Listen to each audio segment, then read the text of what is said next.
Hello. As we continue our campaign for the DVLA to abandon its current policy of selecting just one optician to carry out their mandated eyesight testing in favour of a national register of compliant firms, I'm pleased to tell you that I've now received a reply from Heidi Alexander, the Secretary of State for Transport, in response to my request for her support. Well, I say pleased.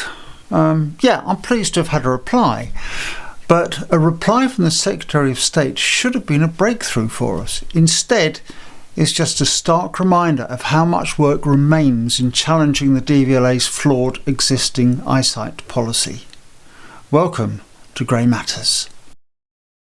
And welcome to Grey Matters, the channel that promotes the fact that the older generation still matters and has relevance, and which looks at issues that matter to the older generation. And this issue that matters, has been rumbling on for a little while. For those of you that don't know what this is about, let me recap for you. The DVLA has the power to mandate that you have an eye examination in order to renew your driving licence.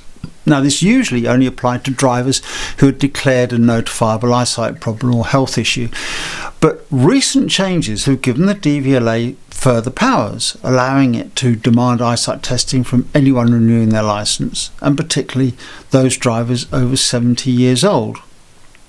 Now, while that might not be a problem per se, the issue is that for those mandated eyesight tests, you must use Specsavers. Now, they've had the monopoly since 2014, and every time that contract comes up for renewal, they win it. And if you've seen our previous videos on the subject, you'll know that they win mainly on price, even though with only 400 or so branches able to do these specific tests, they fall short on accessibility to that service.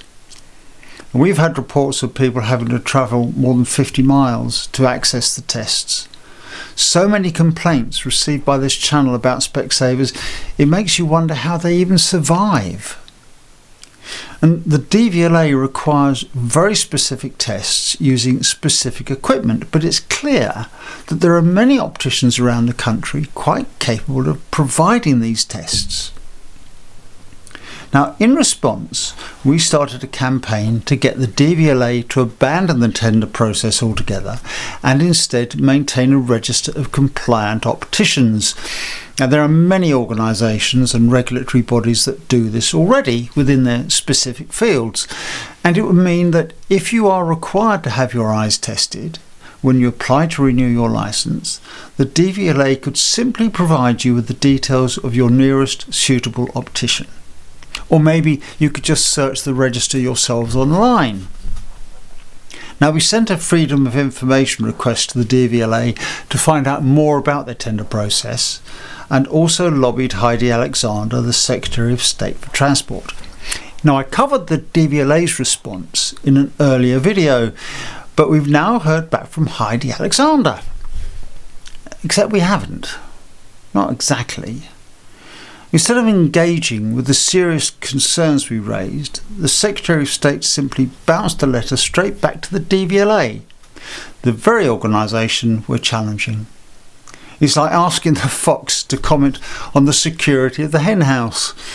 The reply actually came from the DVLA's Parliamentary, Legal and Freedom of Information team, and all it does is reiterate what the current process is.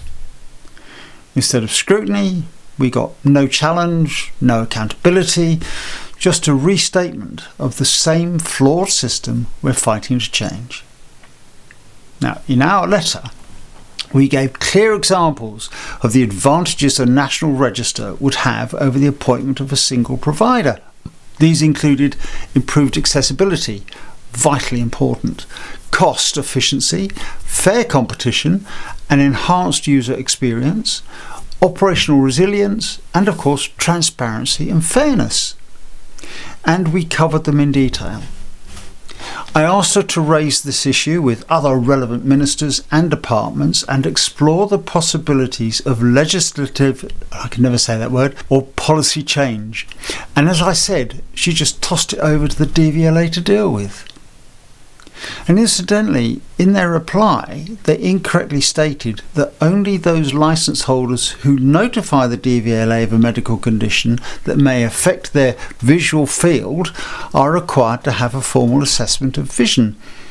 As I said a moment ago, the DVLA now has the power to demand an eye test from anyone renewing their licence, and the over 70s in particular. Doesn't mean to say they do it routinely. But I mean, seriously, do they honestly think we haven't done our research first? They do say, however, that they will consider the results of vision tests carried out by optometrists or ophthalmologists other than Specsavers.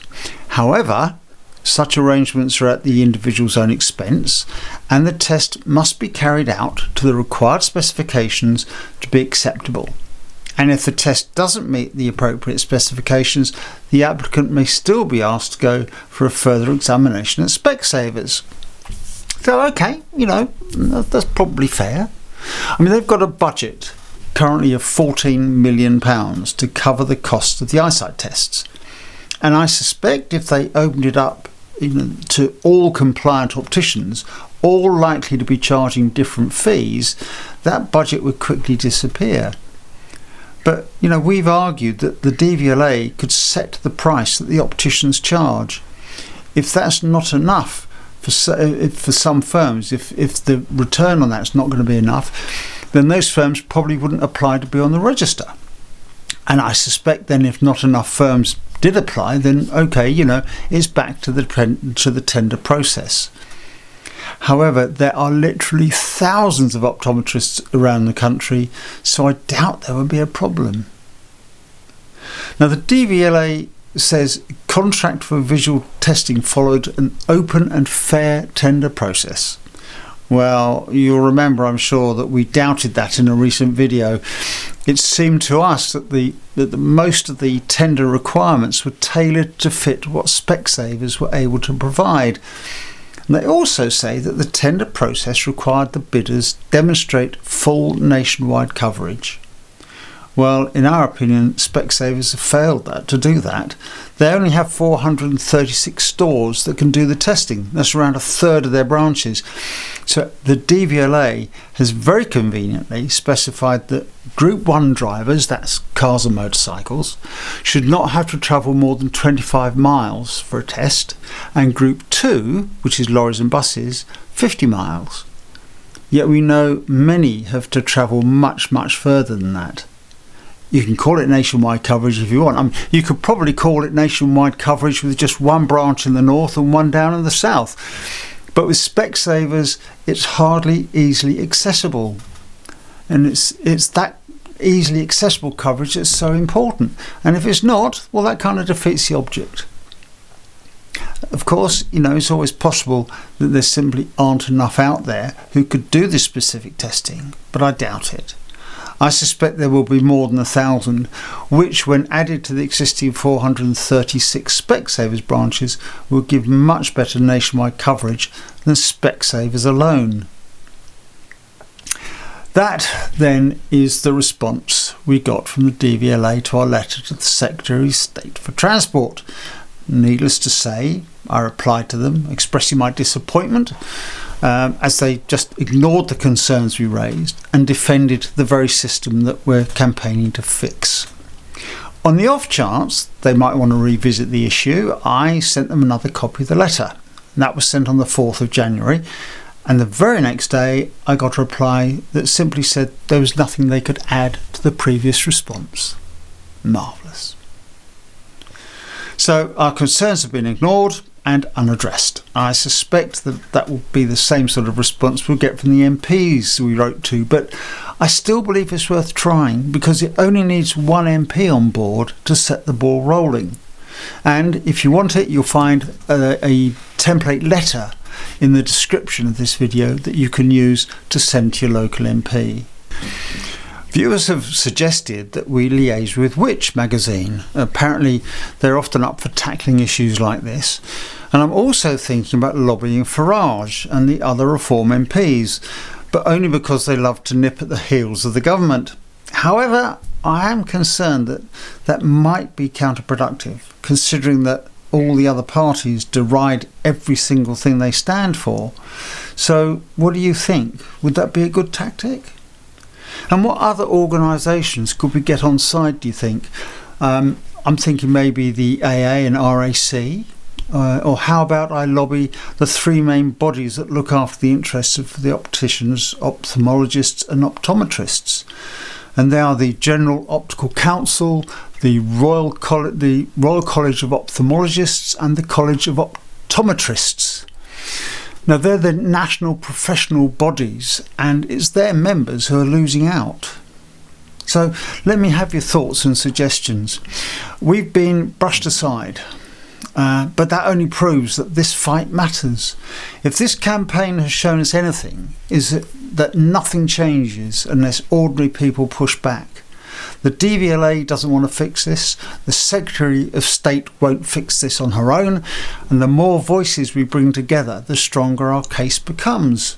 So, let's make sure that the people in charge hear us clearly.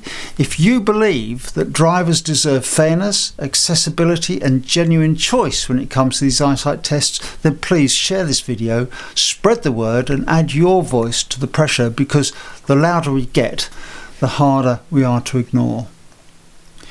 Well, that's it. Thanks for watching. Don't forget to like and hype this video, which you can do on mobile devices for the first 7 days after it goes live.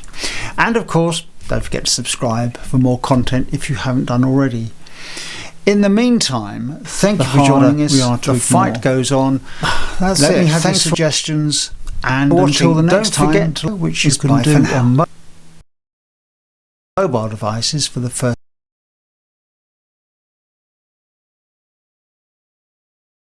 it goes live.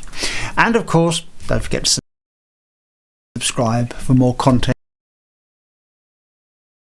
if you haven't done already.